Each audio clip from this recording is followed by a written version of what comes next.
Before I begin, I would like to thank the organizers for inviting me to be part of this exciting educational initiative in IBS.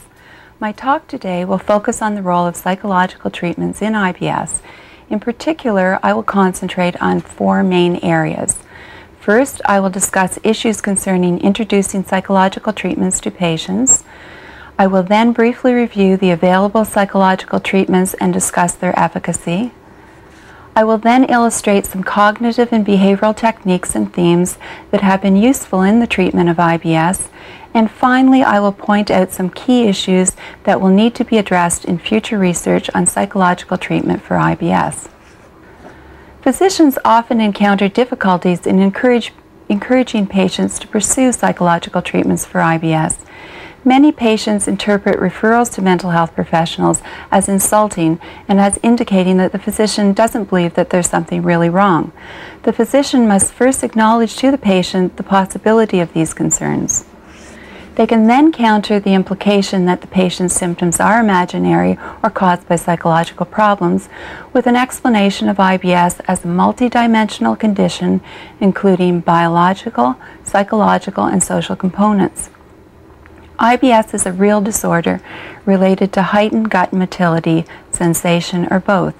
In fact, this is the wrong question to ask, since whether the problem is perceived as real falls into dualistic thinking, that is, separation of mind and body. Like any medical disorder, it's important to view psychosocial issues as legitimate components of a medical condition. It should be explained to patients that emotions and stress can influence symptoms of IBS, and psychological treatments can improve IBS symptoms. The mechanisms for these connections might be conceptualized as follows. The brain receives input from many sources. Some information comes from the outside world, while other information comes from the gut, which has a nervous system that sends signals to the brain. Circuits in the brain that process emotion and thinking are connected to other circuits that control pain or discomfort. The brain processes this information and sends signals to the guts or the intestines. The nervous system in the gut responds to the brain's input. For instance, under conditions of stress or anxiety, the brain may send messages to the gut that affect its function or make it more sensitive to pain. Psychosocial factors may also influence the way in which symptoms are experienced. One way psychological treatments help affect symptoms is by improving methods of coping with stress, likely resulting in fewer signals being sent to the intestines and symptom improvement. Even though there is presently no cure for IBS, the good news is that there's a variety of psychological treatments to help improve symptoms. For example, cognitive behavioral techniques help people identify and reduce stressors and other factors that may trigger symptoms. Exploratory psychotherapy helps patients improve interpersonal relationships, which may similarly lead to a reduction of symptoms. Hypnotherapy can replace anxiety with calmness, relaxation, and confidence. Relaxation allows patients to reduce the physical effects of stress. The success of the treatment depends on a good working partnership between the person with IBS and his or her health care professional. It's important to recognize that the person suffering with IBS is the best expert in identifying the factors that aggravate their bowel symptoms. Individuals with a diagnosis of IBS have the right to expect that their healthcare professional works in collaboration with them to understand and manage their condition. What have we learned from the scientific literature on psychological treatment for IBS? The Rome Committee, consisting of a panel of gastroenterologists, psychiatrists, psychologists, physiologists, recently critically reviewed the published literature on the psychological treatment for IBS and reported a summary of these findings. We reviewed 15 studies that used a controlled design to compare psychological treatment with various placebo controls. In terms of reducing bowel symptoms at the end of treatment, most studies showed significant superiority of psychological over conventional medical treatment and waiting list controls. Of the 9 studies with follow-up data, 8 showed superiority of psychological treatment. There were no differences in outcome based on technique. Successful controlled studies have included exploratory psychotherapy, hypnosis, cognitive behavioral therapy, and relaxation training. Thus, given the current state of knowledge, the therapist should use the technique with which they are most experienced. However, most studies to date used cognitive and behavioral techniques in their multi-component treatment packages. I would like to spend the next few minutes focusing on the application of some psychological and behavioral techniques and themes that have been successfully used in the treatment of IBS. The following themes are presented to serve as suggested content areas for individual or group sessions. These are based on themes that have been identified in the literature as well as used in our own clinical work as relevant for most IBS clients. Contingent on the formulation of presenting or emerging issues and goals, the order and inclusion of themes can be changed to fit the particular needs of a given group or individual. These include establishing an association among thoughts, feelings, behaviors, and bowel symptoms, bowel performance anxiety, pain management, anger and assertion, shame, social approval, and control. While time does not permit me to cover all of these themes, I will highlight the first themes to illustrate how they may be used in sessions. The major focus of cognitive behavioral therapy is the systematic evaluation of perceptions, thoughts, belief systems, and assumptions which underlie behavior and which are connected closely to feelings, behaviors, and physiological reactions.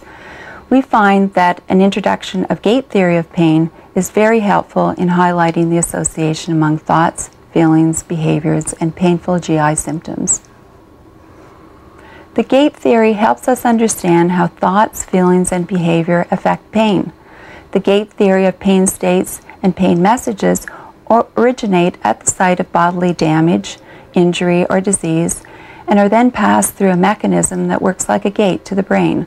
The brain then interprets the pain message, and it is at this point the pain is experienced.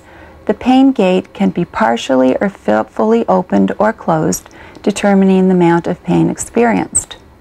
Factors that can open the gate, that is, make pain more central or more intense, include, for example, thoughts that focus attention on the pain, and boredom because of minimal involvement in life activities.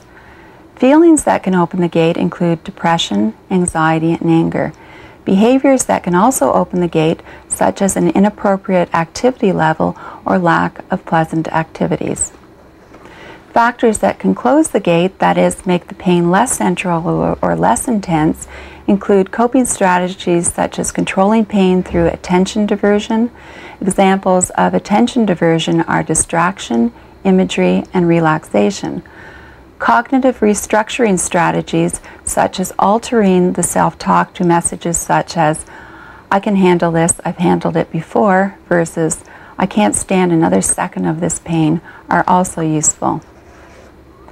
Pain can also be reduced by changing activity patterns, such as engaging in pleasurable activities.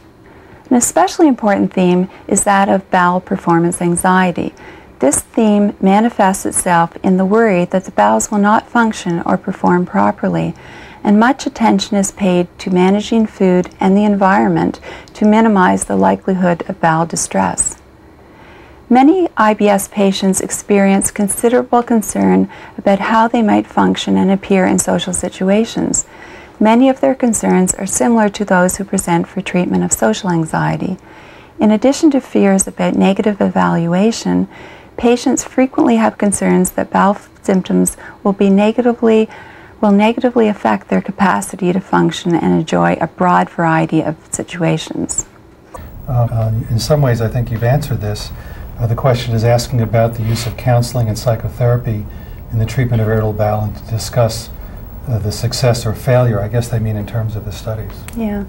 And I think to add to what I said before, I think it's really important to have a multidisciplinary team of gastroenterologists, psychologists, psychiatrists to present to the client or patient at the beginning that these factors, social, psychological, and biologicals, all do interrelate, rather than after the negative evaluation from a medical point of view being shipped off to a mental health professional.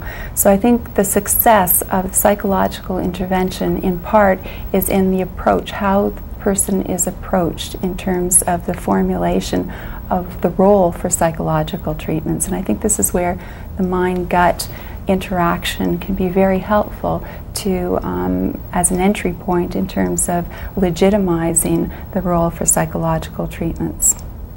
And I guess it goes without saying that if the medical physician makes that referral, does it appropriately, that he or she still needs to be involved with the medical care. Yeah, I think it's extremely important, because you'd want to give the impression to the client that the physician is not deserting him or her. That's extremely important, but that we're looking at a whole host of possible factors. But I think that certainly I would suggest that the physician maintain the connection with the patient and also have other people as needed. For example, if there's a history of sexual abuse that the physician does not feel adequately trained, then that piece could be perhaps dealt with someone who's a specialist in that area.